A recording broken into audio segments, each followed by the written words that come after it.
I used to believe high school was the place where life truly began. Every morning, I walked through the iron gates with a backpack slung over one shoulder and the careless confidence of someone who thought time would always wait for him. The halls smelled of floor polish and chalk dust, and my friends were always there, laughing too loud, shoving each other, arguing about basketball scores and homework we hadn't done. Those years felt endless, safe. There was Marco, who sat beside me in math class and swore he'd make it to the pros.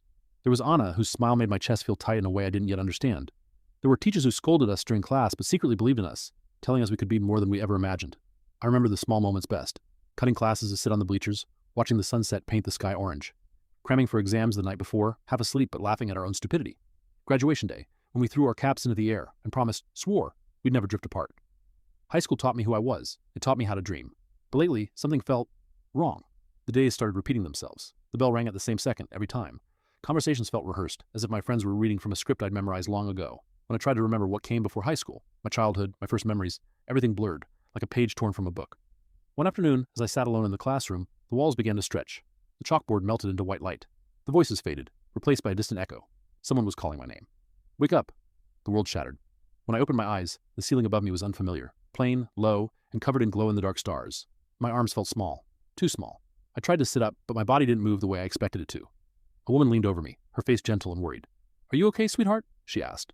My voice came out thin and shaky. I was in school. I just graduated." She smiled softly, brushing my hair back. "You had another dream, didn't you?" That's when I saw my reflection in the mirror across the room. A 5-year-old boy stared back at me. The memories rushed in all at once. The hospital room, the beeping machines, the long nights where sleep was my only escape. The doctor's words echoed in my head. Words I was never meant to understand, but somehow did. I had been sick. Very sick. High school wasn't my past. It was my mind's way of giving me a future I hadn't reached yet. As my mother lifted me from the bed and held me close, the echoes of lockers slamming and friends laughing slowly faded away. But they didn't disappear completely. They lived somewhere deep inside me, warm and real. I closed my eyes again, smiling. Even if it was just a dream, I had lived a good life. And for now, that was enough.